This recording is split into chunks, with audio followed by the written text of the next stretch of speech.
मुकेश और मैं एक ही कंपनी में काम किया करते थे। एक रोज हमें ट्रेनिंग पर भेज दिया गया। हमारी इससे पहले औपचारिक बातें ही हुआ करती थीं, पर ट्रेनिंग पर हमें एक दूसरे को जानने का मौका मिला। हमें कमरे में एक साथ ही रुकना था। साथ रहकर हम आपस में काफी घुल मिल गए थे। अक्सर रात को मुझ पर से चादर हट जाती तो मुकेश मुझे चादर ओढ़ा दिया करता था। मैंने उससे पूछा, क्यों जागते रहते हो रात भर? मेरी तो आदत है, करवट बदल बदल कर सोने की चादर तो टिकती ही नहीं।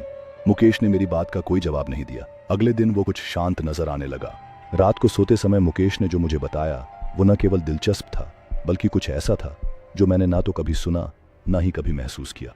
ऐसा कम ही देखने को मिलता है। बात केवल विश्वास की रह जाती है। मुकेश ने कहना शुरू किया, आप शायद यकीन ना करें, 2003 का साल था। टीवी देखना, लाइब्रेरी जाना, दोस्तों से मिलना जुलना मेरी दिनचर्या बनी हुई थी। ऐसे में एक दिन मैं अपने दोस्त से मिलने उसके घर गया हुआ था। पता चला मेरे छोटे भाई दिनेश की तबीयत खराब है। मैं तुरंत घर को निकल पड़ा। वो देखा परिवार के सभी लोग मौजूद हैं। दिनेश जोरों से चीख रहा है, जैसे उसे किसी तरह का दर्द हो रहा हो। उसकी हालत बिल्कुल भी देखने लायक नहीं थी। 3-4 लोग भी मिलकर उसे संभाल नहीं पा रहे थे। पिताजी ने कहा, इसे तुरंत डॉक्टर के पास ले चल, पर माँ ने मुझे चुप रहने का इशारा किया। दिनेश चीखता और बेहोश हो जाता। दिनेश की चीखें अब भयानक होने लगी थीं। कोई उसका सर दबा रहा था, कोई उसकी छाती मल रहा था। नानी ने कहा, इसे पूजा घर में ले चलो। इतना सुनते ही दिनेश जोरों से चीखा। शायद ये बात उसे पसंद नहीं आई। उसे घसीट कर पूजा घर में लाना पड़ा। यहाँ वो और भी जोरों से चीखने लगा। उसे संभालना मुश्किल हो रहा था, तो हमने उसे कुर्सी से बांध दिया। फिर नानी ने उससे प्रश्न किया, बता कौन है तू? सुनकर दिनेश गुस्से में भर गया। उसका सर और छाती अब भट्टी की तरह तपने लगे। उसे अब संभालना मुश्किल हो रहा था। नानी ने फिर कहा, बता कौन है तू? इस बार दिनेश ने गुस्से में अपने उन दांतों को किटकिटाने की आवाज मेरे कानों में दर्द करने लगी थी। उसके बदन की सारी हड्डियां कड़क रही थी। आखिर में उसने अपनी जबान बाहर निकाली, जो काली पड्डी डीएच चुकी थी। यकीन नहीं हो रहा था किसी इंसान की जबान खींचकर इतनी लंबी हो सकती है। नानी ने फिर अपनी बात को दोहराया, बता कौन है तू? कहाँ से आया है? इस बच्चे ने तेरा क्या बिगाड़ा है? जहां से भी तुम आए हो वहीं लौट जाओ। बदले में जो कुछ भी मांगोगे हम तुम्हें देंगे, लेकिन इस बच्चे को छोड़ दो। दिनेश ने अपना आपा खो दिया।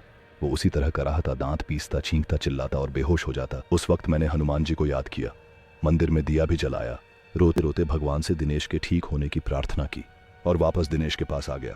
दिनेश के रोने चीखने से वहां अब जमघट लग चुका था। लोगों की भीड़ में भी दिनेश उसी तरह की हरकतें किए जा रहा था। उसके शांत होने पर मैंने उसे पानी पिलाया। पानी पीने के बाद वो और भी भयानक रूप में आ गया। उसका चेहरा एकदम काला हो गया, आंखें लाल सुर्ख हो गईं। ये वो दिनेश नहीं था जिसे मैं पहचानता था। ऐसा लग रहा था जैसे उसकी आंखें फट कर बाहर आ जाएंगी। पास जब वो हर किसी को काटने को दौड़ता, अपना मुंह नोचने लगता, और फिर वो शांत हो गया और रोने लगा। मैंने पूछा, तुम कौन हो? क्यों हमें परेशान कर रहे हो? दिनेश ने मेरी तरफ ऐसे देखा जैसे मेरी जान ले लेगा। दिनेश कुछ देर तक मुझे घूरता रहा। वो दिनेश नहीं था, उसकी जगह किसी और ने ले ली थी। सबको बारी बारी घूरने के बाद उसकी आंखें अपने कोटर में गोल गोल घूमने लगीं। ऐसा नजारा जीवन में पहली बार ही देख रहा। वो चीखना, चिल्लाना, वो भयानक सी हंसी, वो दांत पीसना, किटकिटाना, दर्द में कराहना, हड्डियों का एक साथ कड़कना, सब कुछ एक मनहूसियत में बदल चुका था। फिर दिनेश ने एक लंबी सांस खींची और छोड़ दी। उसकी सांस की दुर्गंध इतनी थी, सब अपना मुंह आरेख कर घर से बाहर निकल गए और वो पागलों की तरह हंसा। वापस अंदर जाने पर दिनेश फिर सभी को घूरने लगा। हमने वापस उससे पूछा, कौन हो तुम? फिर वो एक औरत की आवाज में बोला, मैं शाहडोल की हूं, मैं हूं तंत्रा। इसने मुझे जगा दिया है, मैं इसे नहीं छोड़ूंगी, इसे अपने साथ लेकर जाऊंगी। और हंसने लगी। हमने कहा, जो तुम मांगोगी हम तुम्हें देंगे, पर इसे छोड़ दो। वो दुष्ट आत्मा अब अपने पूरे रूप में आ गई और बोली, मुझे एक मटकी 4 नारियल चुनरी सिंगार का पूरा सामान लाकर दो तो मैं चली जाऊंगी, नहीं तो इसे अपने साथ ही लेकर जाऊंगी। जल्दी करो, जल्दी करो, दफा हो जाओ, ये सामान लेकर ही आना, वरना इसे तो मैं चबा जाऊंगी। और हंसने लगी। माँ और मैं तेजी से बाजार की तरफ निकले। रास्ते में माँ रोने लगी तो मैंने उन्हें दिलासा दी, सब ठीक हो जाएगा। माँ बोली, कुछ भी ठीक नहीं होने वाला मुकेश, मैंने तुझे बताया नहीं। इसने जब अपना पहला असर दिखाया था तब दिनेश क्या हुआ हम समझ ही नहीं पाए थे। दिनेश के साथियों ने हमें बताया। उस दिन दिनेश के ऑफिस में मीटिंग थी। सब आपस में हंस बोल रहे थे। सब कुछ ठीक था कि अचानक दिनेश की तबीयत बिगड़ने लगी। दिनेश ने सामने रखा गिलास उठाया और पानी पिया। पानी पीते ही दिनेश बेहोश हो गया। उसके साथी चौंक गए। 2 लोगों ने मिलकर उसे टेबल पर लिटाया। उस समय उसकी आंखों से आंसू बह रहे थे। वो अपनी साथियों से कुछ कहना चाह रहा था, लेकिन उसके मुंह से एक शब्द भी नहीं निकल पा रहा था। उसके साथी उसे हॉस्पिटल ले गए। हमें जैसे ही सूचना मिली हम सभी वहां पहुंच गए। दिनेश कुछ देर बाद ठीक हो गया। क्या हुआ उसे खुद भी कुछ मालूम नहीं था। उसे इतना याद था कि वो बेहोश हो गया था। क्या मतलब? माँ बोली। मतलब ये माँ, पिछली बार जब मैं छुट्टियों में घर आया था, उस रात मैं कमरे में सो रहा था। रात के 3 बजे का समय था। कमरे की खिड़की खुली हुई थी और उससे तेज हवा कमरे में आ रही थी। उस हवा के शोर से मेरी आंख खुली। मैंने देखा एक साया मेरे पास खड़ेरिड़ा था। ध्यान से देखने पर भी मैं उसका चेहरा ना देख पाया। उसके चेहरे पर कालिख के अलावा कुछ ना था। उसका शरीर धुएं जैसा था। अचानक वो साया बादल की तरह तैरता मेरे पास आने लगा। मैं घबरा गया और अपनी चादर में मैंने अपने आप को समेट लिया। वापस देखा तो वो साया वहां नहीं था। इसे अपना वहम मानकर मैं भूल चुका था, पर अब दिनेश के हालात देखकर लगता है कुछ तो जरूर हुआ है मौ। इसके बाद मैं मटकी लेने चला गया और माँ सिंगार के लिए सामान खरीदने लगी। मुझे दुकानें बंद मिली तो मैं सीधे कुम्हार के घर चला गया। वहां से लाल और काली दोनों मटकी ले आया। वापस आकर ज्यों ही सामान हमने दिनेश के आगे रखा, वो शांत हो गया। नानी उसे देखने गई और दिनेश के सामने जाकर खड़ी हो गई। कुछ देर तक नानी उसे ऐसे ही देखती रही तो हमने नानी से पूछा, क्या हुआ नानी? नानी हमारी ओर पलटी। अब नानी के चेहरे के भाव दिनेश जैसे हो गए थे। हम और भी घबरा गए। नानी ने भी उसी चींक के साथ रोना शुरू कर दिया और कहा, मैं शाहडोल की हूं। मेरी लाश के बेरहमी से टुकड़े टुकड़े करके दफन कर दिया गया। मुझे इंसाफ चाहिए। मुझे जहां गाढ़ा गया वहां ये लड़के का पेशाब कराया। मैं सोई हुई थी, इसने मेरा अपमान किया और मुझे जगा दिया। पर अब मुझे कुछ नहीं चाहिए, मैं जा रही ही नहीं हूं। हमने पूछा, तुम इसे दोबारा परेशान नहीं करोगी? वो बोली, नहीं, इसने मेरा अपमान किया जिसकी सजा मैंने दे दी। अब मुझे जाने दो। और नानी बेहोश होकर गिर गई। हमने नानी को संभाला। इतनी देर में दिनेश भी सामान्य हो चुका था। हमने दिनेश को भी कुर्सी से खोल दिया। फिर कुछ दिन और बीते। दिनेश को काम के लिए भोपाल जाना पड़ा। दिनेश और ऑफिस के कुछ लोग होटल में रुके। होटल में आधी रात को लोगों ने शिकायत की, वहां कमरों से रोने की आवाजें आ रही हैं। सामने दिनेश था, होटल की चादर में पूरा लिपटा हुआ और जमीन से 2 फुट ऊपर हवा में उसका शरीर तैर रहा था। उसके मुंह से अजीब अजीब आवाजें आ रही थीं। इस भयानक नजारे को देखकर उन लोगों के दिल दहल गए। कुछ लोग तो भाग खड़े हुए। बाकी लोगों ने दिनेश को पकड़ा तो वो चीख पड़ा और चिल्लाने लगा। लोगों ने पुलिस को फोन कर दिया। शांति भंग के आरोप में पुलिस दिनेश को ले गई। उसके साथियों ने उसे छुड़ाया। उसके बाद दिनेश का लगातार यही हाल रहा। किसी ने मांडल के जंगलों में एक तांत्रिक होने की बात हमें बताई। शायद वो दिनेश को ठीक कर सके। हमने उसे बुलाया। उस तांत्रिक ने भी आत्मा से बातें की तो उसकी वही मांग शुरू हो गई। मटकी, 4 नारियल, चुनरी और सिंगार का सामान। अभी तक याद है मुझे वो किस तरह अपनी मांगे दोहराती थी।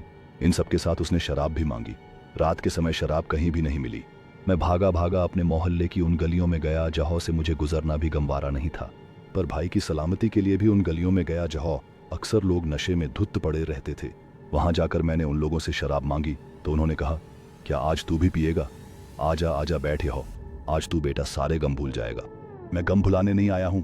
मेरे भाई की तबीयत खराब है, उस पर ऊपरी सा। उस रात तांत्रिक ने पूजा शुरू की। उसका चेहरा ध्यान में डूबा हुआ था और वह मंत्रों का जाप कर रहा था। दिनेश कभी चीखता, कभी चिल्लाता। उसकी आंखों में आतंक था, जैसे वह किसी भयानक सपने से जूझ रहा हो। तांत्रिक का उस पर कोई ध्यान नहीं था। वह एक दाना गेहूं का लेता और मंत्र पढ़ता रहा। उस दाने के शरीर पर पड़ते ही दिनेश बुरी तरह तड़पने लगा, जैसे कोई अदृश्य शक्ति उसे जकड़ रही हो। उसके मुंह से जानवरों के जैसे गुर्राने की आवाजें निकल रही थीं और वह हरकत करने लगा था जैसे वह पूरी तरह से नियंत्रण खो चुका हो। दिनेश की आवाज उसके गले में ही बंद कर रह गई थी और वह क्या बोल रहा था कुछ समझ नहीं आ रहा था। सुबह तक दिनेश ठीक हो गया और बेहोश रहा। शायद इन सबके थकान के कारण उसका शरीर टूटने लगा था। उसका चेहरा पीला पड़ने लगा था। शरीर सूख कर लकड़ी जैसा हो चला था। लेकिन कहीं ना कहीं मेरा भाई इन बुरी शक्तियों से लड़ रहा था, मुझे यकीन था। कुछ दिन और बीतने पर दिवाली का त्योहार आ गया था और मैं टीवी देख रहा था। खुशियों की चमक से भरे इस समय में भी चिंता का एक बादल छाया हुआ था। दिनेश कमरे में आया और बेहोश हो गया। मुझे लगा वापस वही सब शुरू होने वाला है, तो मैंने उसे कुर्सी से बांध दिया। दिनेश थोड़ा होश में आया और उस आधी बेहोशी की हालत में उसने मुझसे कहा, भाई अब मैं नहीं बचूंगा, मैं खत्म हो जाऊंगा। ये सुनकर मेरी आंखों से आंसू आ गए। मैं अपने भाई को इस तरह जिंदगी से हारते नहीं देखना चाहता था। दिनेश भी रो रहा था, भाई मैं मर जाऊंगा। मैंने खुद को संभाला और दिनेश को बांध दिया। बकली और एक दोस्त को साथ लेकर मैं उसी तांत्रिक को बुलाने निकला। मांडल के घनघोर जंगल घुप अंधेरा। मैं तांत्रिक के घर पहुंचा। तांत्रिक भी उस दिन शराब के नशे में था। उसे बाइक पर बीच में बैठा कर ले आए। तांत्रिक का खुद का शरीर बस में नहीं था। गिरता पड्ढा था वो दिनेश के पास पहुंचा। जैसे ही उसने दिनेश का हाथ पकड़ा, उस तांत्रिक का सारा नशा उतर गया। उसने वही पूजा दोहराई और सुबह होने तक दिनेश फिर ठीक हो गया। अब तो यही सिलसिला चालू हो गया था। तांत्रिक आता, पूजा करता और सुबह तक चला जाता। मटकी, 4 नारियल, चुनरी और सिंगार का सामान हमारी रोज की जरूरत बन गई। ये सब चीजें अब घर में हर समय मौजूद रहने लगी। रोज रात गिरते घर में मनहूसियत सी छा जाती। घर के एक कोने में शराब की बोतलों का ढेर इकट्ठा हो गया था। दिनेश की बीमारी ने सभी धार्मिक स्थलों को छू लिया। कोई भी मंदिर या मस्जिद नहीं बची जहां उसका इलाज नहीं किया गया। कलकत्ता के काली मंदिर का सुझाव सुनकर दिनेश की मां ने आशा की कि शायद यहां कुछ राहत मिलेगी। काली मंदिर में पूजा के दौरान दिनेश की मांगें फिर से वही थीं, मटकी, 4 नारियल चुनरी और सिंगार का सामान। हालांकि पुजारी ने विशेष ध्यान से नींबू, लौंग और कफन भी मंगवाया, जिससे पूजा की गंभीरता बढ़ गई। जब पुजारी ने मंत्र पढ़कर नींबू को कफन में लपेटा, दिनेश दर्द से चीख उठा और बेहोश हो गया। बेहोशी से लौटते ही दिनेश की हरकतें फिर से शुरू हो गईं, जिससे सभी को चिंता हो गई। जब पुजारी ने आत्मा से बात की, उसने चिल्लाते हुए कहा, मुझे छोड़ दो, जाने दो मुझे। पुजारी ने दृढ़ता से उत्तर दिया, क्यों परेशान कर रही है इस बच्चे को? वापस जा, जहां से भी तू आई है। इस प्रक्रिया को 8 से 10 बार दोहराने के बाद पुजारी ने मटकी हमें दी और बताया कि उसमें दुष्ट आत्माओं ने डेरा जमा लिया था। सारी आत्माओं को इस मटकी में कैद कर दिया है। इसे ले जाकर शमशान में गाड़ दो और ध्यान रहे नंगे पैर ही जाना। हम उस मटकी को शमशान घाट दशाए। ताज्जुब तो यह था, पूरा रास्ता जंगल होकर गुजरता था। रास्ते में नंगे पैरों पर एक भी कांटा ना चुभा। ऐसा लग रहा था जैसे रुई पर चलकर हम उस जगह तक पहुंचे थे। इसके बाद दिनेश ठीक तो हो गया, पर काफी कमजोर हो चला था। केवल खाने और दवाइयों के लिए ही बिस्तर से उठ पाता था। इस वाकये के बाद मेरा उन चीजों पर भी विश्वास हो गया जिन्हें मैं पहले नहीं मानता था। 5 सालों तक इस मुसीबत को झेलने के बाद हमारी माली हालत खराब हो गई थी। सर पर कर्जा हो गया था। धीरे धीरे हम भाइयों ने वो कर्जा भी चुका दिया। हम कई और दिनों तक दिनेश की देखभाल में रात भर जागते थे। मैं उसके खाने का समय पर दवाइयों का ध्यान रखता था। रात में उठ उठकर मैं देखता था दिनेश सो रहा है या नहीं। उसकी चादर ठीक कर देता था ताकि वो आराम से सो सके। आज भी मेरी यही आदत है। बस यही बात थी, ऐसा कहकर मुकेश चुप हो गया। इस कहानी को ध्यान से सुनने के बाद अंत में मैंने मुकेश से कहा, बेशक यह कहानी किसी के लिए बेमिसाल हो या ना हो, लेकिन तुम दोनों भाइयों का आपसी प्यार बेमिसाल है। कहानी सुनने के बाद सब लोग एक दूसरे की तरफ दोस्तों, हमारी कहानी का यही पर एंड होता है।